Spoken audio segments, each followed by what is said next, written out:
الحمد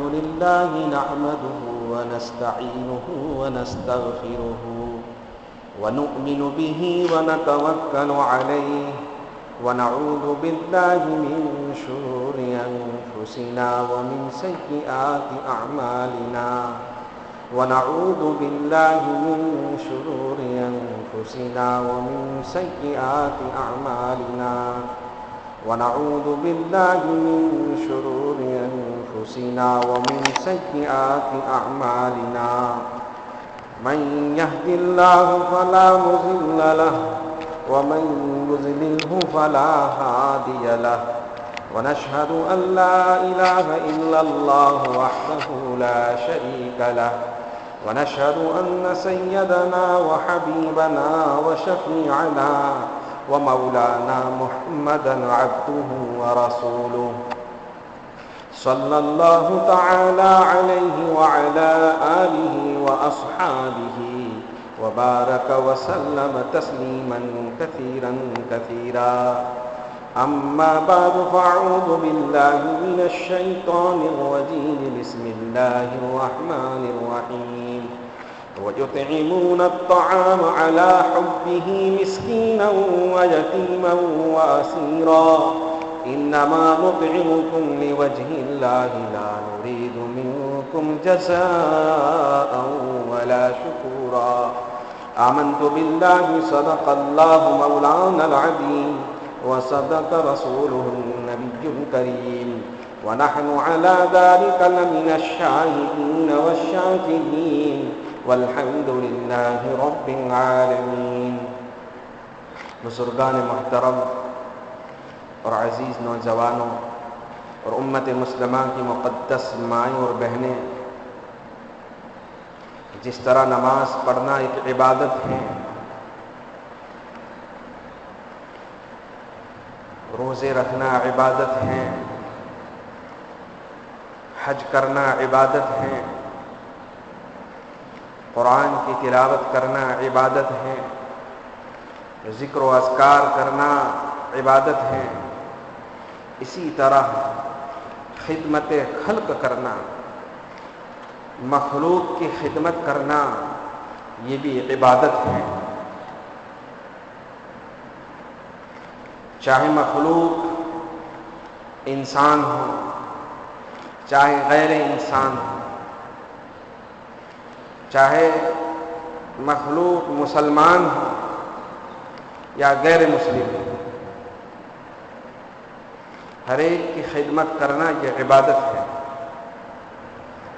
جس طرح نماز سے اللہ راضی ہوتا ہے، حج عمرہ کرنے سے اللہ راضی ہوتے ہیں، قرآن کی تلاوت کرنے سے، ذکر و اذکار کرنے سے اللہ راضی ہوتے ہیں، اسی طرح مخلوق کی خدمت کرنے سے اللہ راضی ہوتا ہے، اللہ کی رضا مندی ملتی ہے۔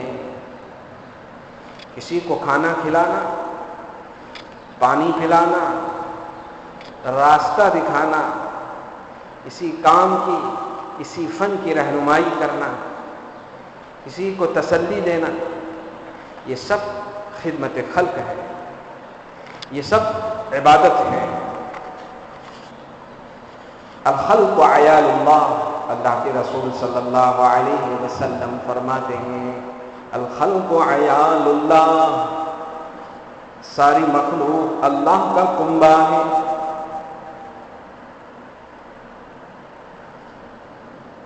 اور اللہ کے نزدیک سب سے پسندیدہ، اللہ کے نزدیک سب سے اللہ کا چہیتا بندہ اور بندی وہ ہیں جو مخلوق اللہ کے عیال کو، اللہ کے کنبے کو، اللہ کے خاندان کو نفع پہنچائے۔ مخلوق کی خدمت کرنا بزرگان محترم اور عزیز نوجوانوں اور امت مسلمہ کی مقدس مائیں اور بہنیں ایک عظیم عبادت ہے۔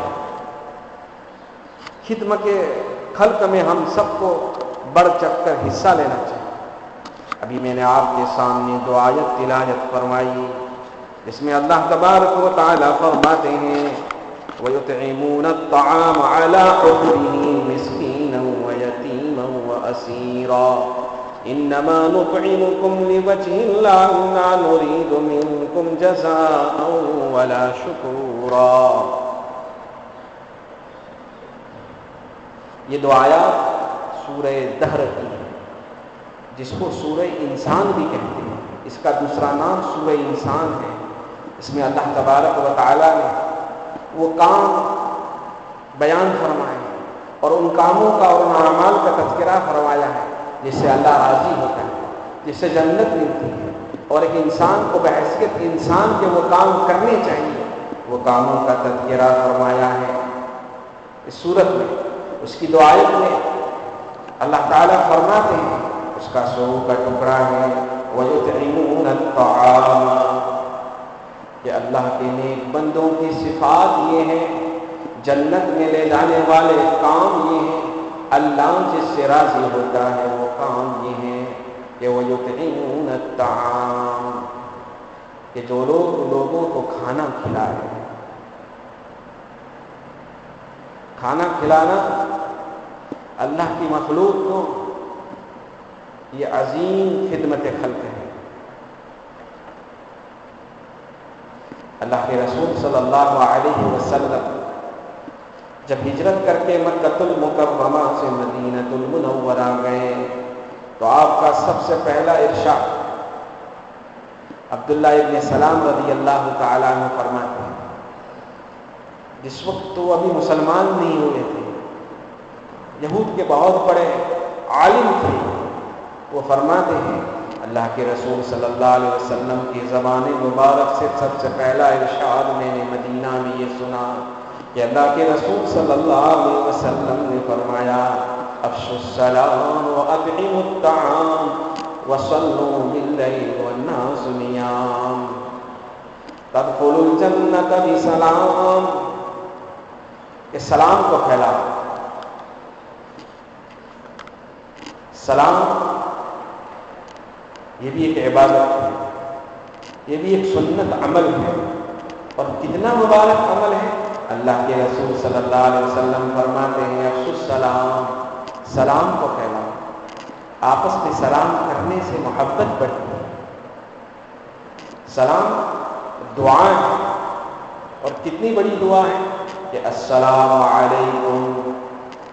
سلام کرنے والا جس کو سلام کیا جا رہا ہے اس کو دعا دے رہا ہے السلام علیکم، تم پر سلامتی ہو، تم کو اللہ تندرست رکھے، عافیت سے رکھے، سلامت رکھے.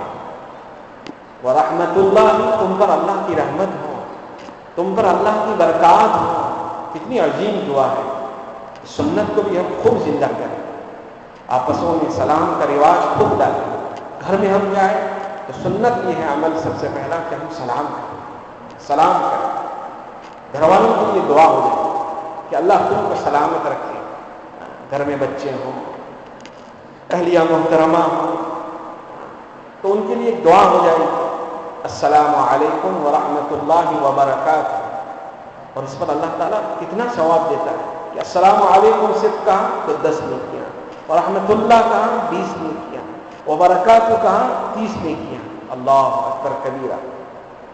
اس سنت کو بھی ہم زندہ کریں. دوسرا ارشاد جو رسول اللہ صلی اللہ علیہ وسلم نے فرمایا وَأَطْعِمُوا الطَّعَامَ، لوگوں کو کھانا کھلاؤ. پھر آگے بشارت کیا سنائے؟ سلام کرنے پر، کھانا کھلانے پر تدخلوا الجنۃ بسلام، تم جنت میں سلامتی کے ساتھ داخل ہو جاؤ گے. گویا کہ خدمت خلق کرنا، لوگوں کو کھانا کھلانا، یہ جنت میں آسانی سے جانے کا بہترین ذریعہ ہے. اس لیے ہمیں خوب کھلانا چاہیے، اللہ کی مخلوق کی خدمت کرنی چاہیے، خدمت خلق میں بڑھ چڑھ کر حصہ لینا چاہیے. آگے اللہ تبارک و تعالیٰ فرماتے ہیں کہ کھانا تو کھلانا ہے لیکن کس صفت کے ساتھ؟ علی حبہ. اس کی ایک تفسیر ہوگی اللہ کی محبت میں، اللہ کو راضی کرنے کے لیے، اللہ کی محبت میں، اللہ کو راضی کرنے کے لیے اللہ کے مخلوق پر خرچ کرنا، اللہ کے مخلوق کو کھلانا. اللہ اکبر کبیرہ. قرآن کی کتنی عظیم تعلیم ہے کہ بھائی کھلانا ہے، لیکن کیوں کھلانا ہے؟ دکھلاوے کے لیے نہیں، ریاکاری کے لیے نہیں، کوئی بڑا سخی کہے اس لیے نہیں، کھلانا ہے اللہ کی محبت میں، اللہ کو راضی کرنے کے لیے، اللہ کے مخلوق پر خرچ کرنا ہے۔ اللہ اکبر کبیرہ، کتنی اونچی تعلیم ہے ہماری قرآن کی کہ کوئی ریا اور دکھلاوا نہ ہو، بس اللہ راضی ہو جائے، اللہ کی محبت میں کھلانا ہے۔ جب اللہ کی محبت میں کھلانا ہے تو اچھا سے اچھا مال دینا ہے، اچھے سے اچھا خرچ کرنا ہے۔ اس لیے علماء کرام فرماتے ہیں کہ صدقہ دیتے وقت، خیرات کرتے وقت، ہدیہ دیتے وقت، کسی کی مدد کرتے وقت یہ نہ دیکھیں کہ ہم کس کو دے رہے ہیں، لیکن یہ مد نظر رکھیں کہ کس کے لیے دے رہے ہیں، لوجہ اللہ، اللہ کے لیے دے رہے ہیں، اللہ کی محبت میں دے رہے ہیں، اللہ کی مخلوق کو دے رہے ہیں، لیکن دینے کا مقصد یہ ہو کہ اللہ راضی ہو جائے، جو ہمارا خالق و مالک ہے، تو اللہ کی نسبت پر دے رہے ہیں تو اچھے سے اچھا دینا چاہیے۔ وہ کپڑا دے جو ہم پہنتے ہیں، وہ کھانا کھلاوے جو ہم پہنتے ہیں، وہ گیہوں دے جو ہم کھاتے ہیں، وہ چاول دے جو ہم کھاتے ہیں۔ ایسا نہیں ہے کہ مریلی بکری اللہ کے نام، مری ہوئی بکری اللہ کے نام، نہیں، اچھے سے اچھا دے جیسا کہ پہلے میں نے کہا کہ دینے والے کو نہ دیکھیں، جس کو دیا جا رہا ہے اس کو نہ دیکھیں کہ کس کی نسبت پر ہم دے رہے ہیں، کس کے مخلوق کو ہم دے رہے ہیں۔ یہ ادب ہے، قرآن ہمیں ادب سکھلا رہا ہے۔ وَيُطْعِمُونَ الطَّعَامَ عَلَىٰ حُبِّهِ، اب کس کو دینا ہے؟ مِسْكِينًا وَيَتِيمًا وَأَسِيرًا، محتاجوں کو دینا ہے، تنگ دستوں کو دینا ہے، ضرورت مندوں کو دینا ہے، مصیبت کے ماروں کو دینا ہے،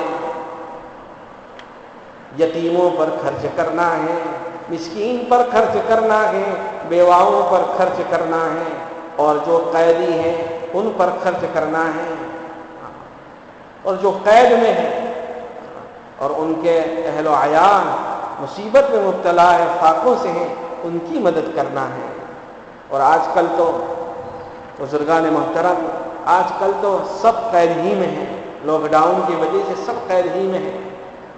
اس وقت کافی لوگوں کو ضرورت ہے کھانے پینے کی، روپیوں پیسے کی۔ اللہ کے مخلوق پر ہم خوب خرچ کریں، بڑا دل رکھ کر خرچ کریں، اللہ کی نسبت پر خرچ کریں۔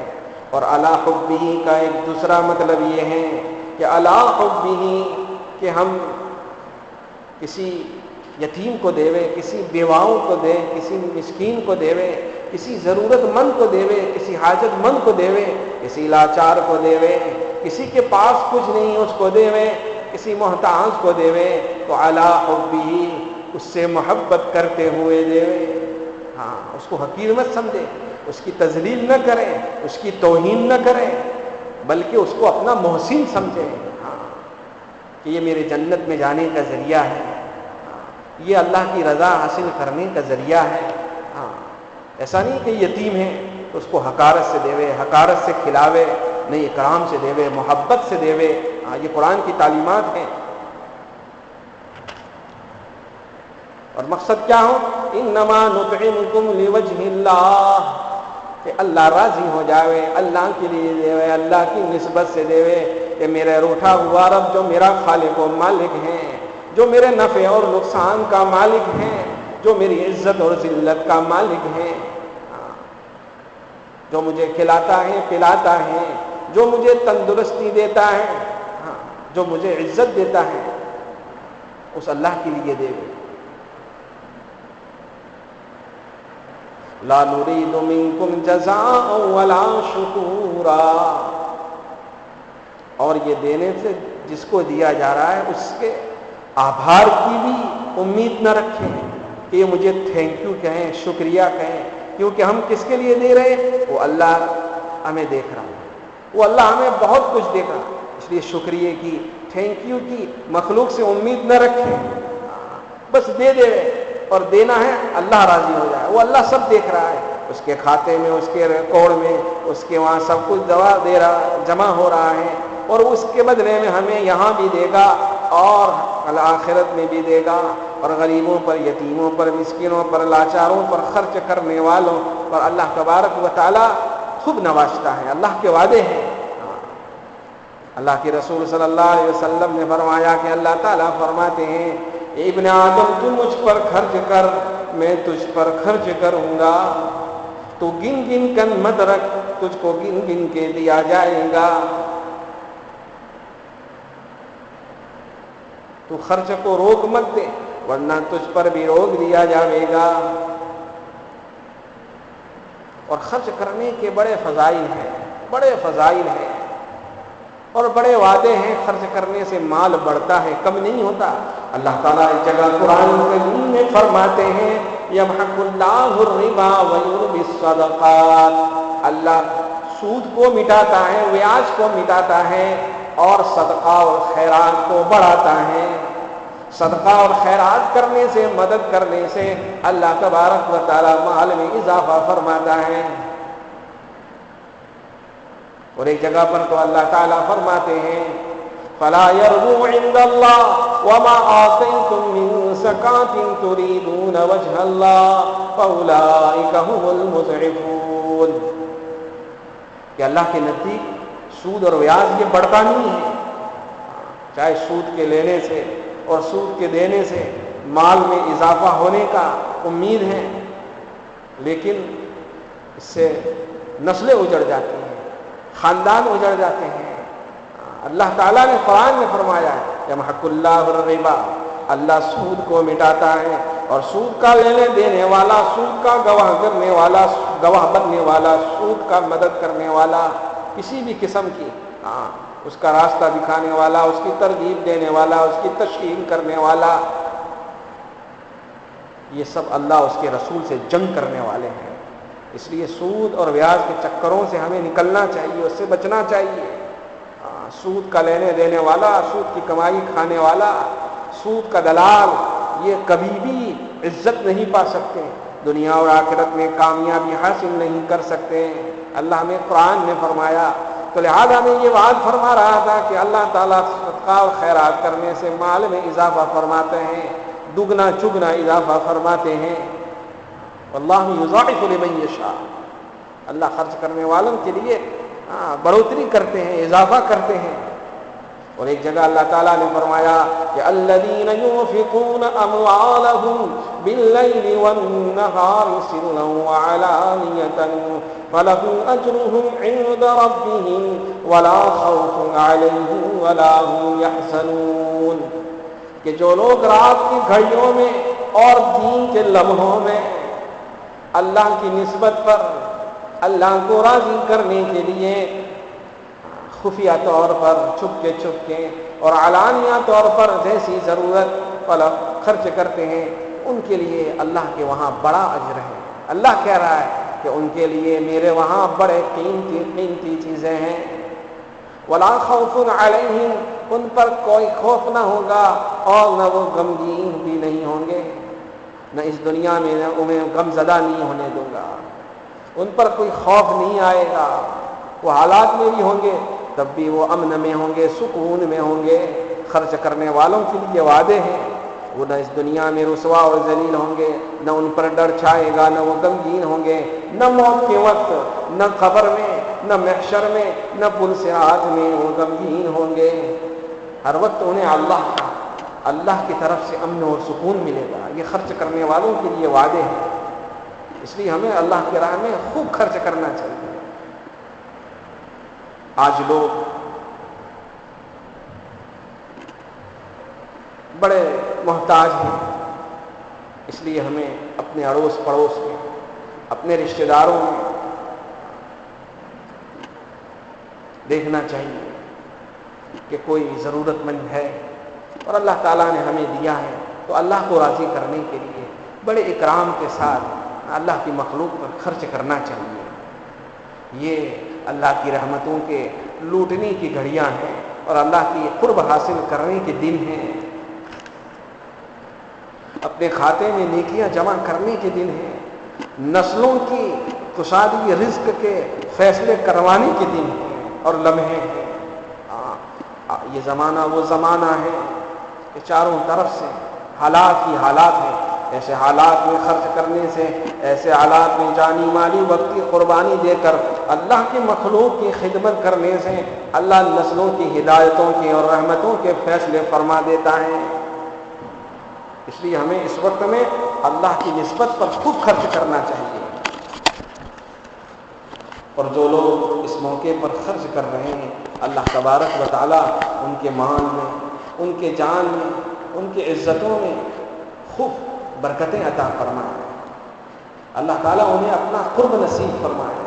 اور یہ خرچ کرنا رسول اللہ صلی اللہ علیہ وسلم کی سنت ہے۔ خدمت خلق کرنا یہ نبی کریم صلی اللہ علیہ وسلم کا طریقہ ہے۔ نقش قدم نبی کے ہیں جنت کے راستے، اللہ سے ملاتے ہیں سنت کے راستے۔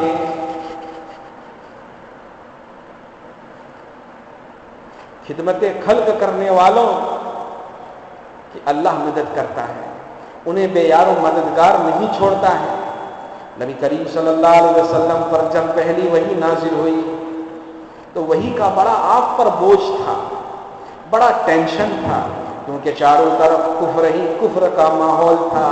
ایسے کفر کے ماحول میں ایک اللہ کی طرف لوگوں کو بلانا، تو آپ صلی اللہ علیہ وسلم سہمے ہوئے تھے، گھبرائے ہوئے تھے۔ حضرت خدیجہ رضی اللہ تعالیٰ عنہ نے الہامی تسلی دی رسول اللہ صلی اللہ علیہ وسلم کو، اور اللہ کے رسول صلی اللہ علیہ وسلم کو فرمایا کہ آپ کیوں گھبراتے ہیں، آپ کو کس کا خوف ہے؟ اللہ آپ کا خدا، آپ کا اللہ آپ کو بے یار و مددگار نہیں چھوڑے گا، آپ کو ضائع نہیں کرے گا، کیونکہ انک تحمل الکل وتقر الضیف وتعین علی نوائب الحق، کیونکہ آپ لوگوں کا بوجھ اٹھاتے ہیں، مہمانوں کی مہمان نوازی کرتے ہیں، اور مصیبت زدہ لوگوں کی آپ خدمت کرتے ہیں، بے سہاراؤں کو سہارا دیتے ہیں، یتیموں اور مسکینوں اور بیواؤں کی خدمت کرتے ہیں، مصیبتوں میں پھنسے ہوئے لوگوں کو مصیبتوں سے نکالتے ہیں۔ اسی خدمت کرنے والوں کو، خدمت خلق کرنے والوں کو، ایسے کام کرنے والوں کو اللہ تبارک و تعالیٰ ضائع اور برباد نہیں کرتا۔ اس لیے آپ ہمت سے کام لیجئے۔ اس سے یہ پتہ چلا، اس واقعے سے بڑا تفصیلی واقعہ ہے، اس واقعے سے ہمیں پتہ یہ چلا کہ رسول اللہ صلی اللہ علیہ وسلم کا شیوا، نبی کریم صلی اللہ علیہ وسلم کا اہم کام نبوت کے ملنے سے پہلے وہ کیا تھا؟ خدمت خلق۔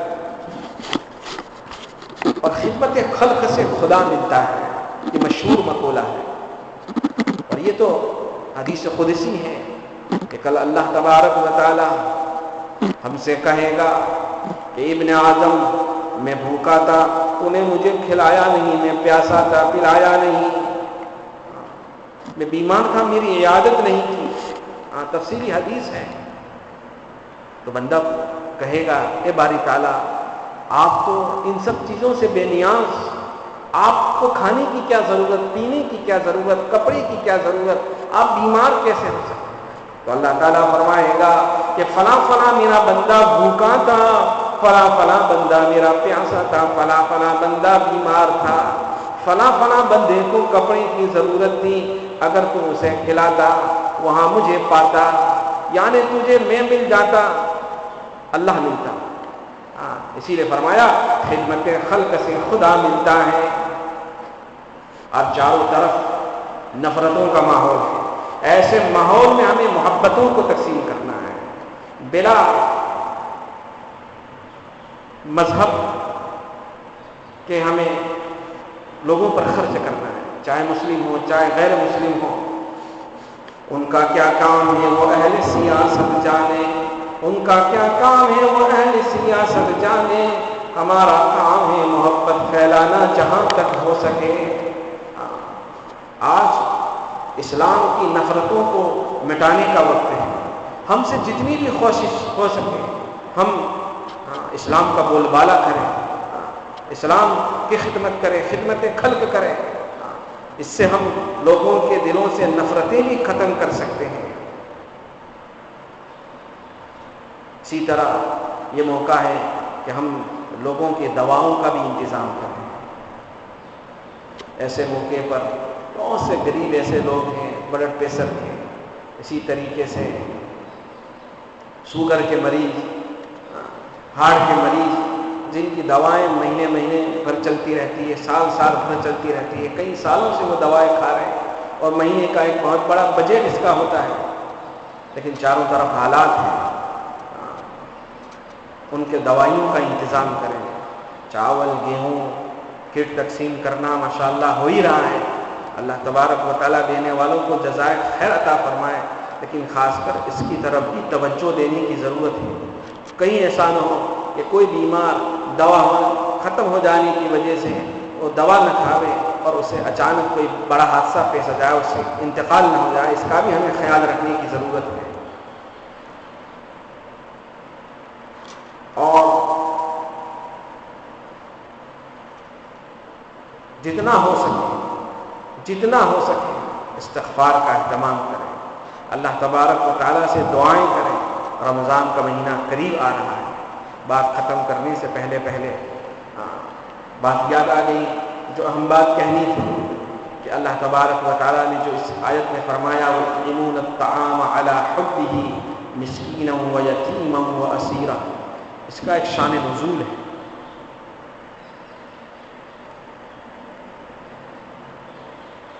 کہ حضرت علی رضی اللہ تعالیٰ عنہ کہ دونوں صاحبزادے حضرت حسن اور حسین رضی اللہ تعالیٰ عنہ ایک مرتبہ بیمار تھے، تو حضرت علی وغیرہ نے روزے کی نظر مانی، اللہ تبارک و تعالیٰ نے حضرت حسن حسین کو شفا دی، تو حضرت علی رضی اللہ تعالیٰ عنہ نے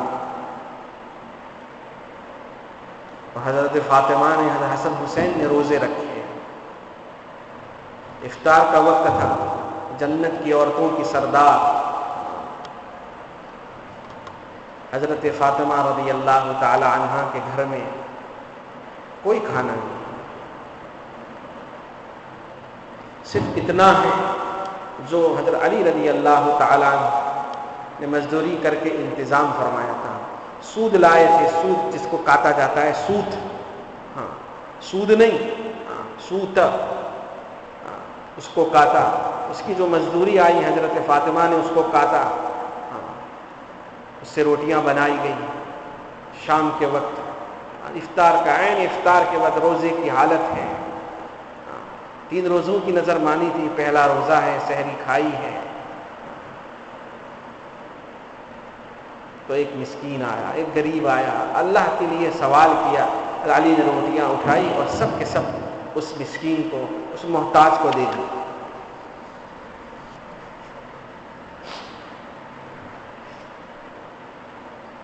پانی پی کر افطار کر لیا، پھر رات کو سحری میں بھی پانی پیا، پھر دوسرے دن وہی سوت کاٹ کر روٹیوں کا انتظام کیا۔ شام کو ایک یتیم آیا کہ اللہ کے واسطے دے دو، حضرت علی نے سب روٹی دے دی۔ تیسرے دن یہی ماجرا پیش آیا، ایک قیدی آیا کہ چند دنوں سے بھوکا ہوں، بے یار و مددگار ہوں، اللہ کے واسطے دے دو، تو لہٰذا حضرت علی نے تمام کے تمام روٹیاں دے دی۔ 3 سحری کے فاقے، 2 افطار کے فاقے اور تیسرا افطار کا وقت ہے، سب روٹیاں اٹھا کر دے دی۔ آل رسول صلی اللہ علیہ وسلم کا یہ حال تھا، رہ کے فاقے سے فقیروں کو کھلانے والے، اللہ اللہ محمد کے گھر آنے والے۔ یہ موقع ہے بزرگان محترم، یہ موقع ہے کہ ہم کچھ نہ کچھ خرچ کرنے والے بنے، کچھ نہ کچھ۔ غریب آدمی اس موقع پر اپنے حصے کا کہیں سے آیا ہے تو اپنے اڑوس پڑوس میں دیکھیں جس کے وہاں کچھ بھی نہیں آیا ہے، میرے پاس 10 دن کے چاول ہیں، گیہوں ہیں، لیکن پڑوس میں کچھ بھی نہیں ہے، تو اپنے آئے حصے میں بھی خرچ کر دیں، اس میں بھی بہت بڑا ثواب ملے۔ اس موقع پر غریب آدمی اور اس وقت جو میرا بیان سن رہا ہے وہ سب کچھ نہ کچھ اللہ کی نسبت پر خرچ کرے، اللہ کی نسبت پر دے۔ تو جب علی رضی اللہ تعالیٰ عنہ نے وہ روٹیاں بھی اٹھا کر دے دی تو حضرت جبرائیل امین آئے اور یہ آیت اتری وَيُطْعِمُونَ الطَّعَامَ عَلَى حُبِّهِ مِسْكِينًا وَيَتِيمًا وَأَسِيرًا کہ یہ لوگ ایسے ہیں کہ جو اللہ کی محبت میں مسکینوں پر، یتیموں پر اور قیدیوں پر خرچ کرتے ہیں اللہ کو راضی کرنے کے لیے اور ان سے شکریہ کے لیے امید نہیں رکھتے ہیں۔ اللہ تبارک و تعالی ہمیں خدمت خلق کرنے کے لیے قبول فرمائے اور اللہ کی نسبت پر ہر وقت ہر لمحہ کچھ نہ کچھ خرچ کرنے کی توفیق نصیب فرمائے۔ وآخر دعوانا الحمد للہ رب العالمین۔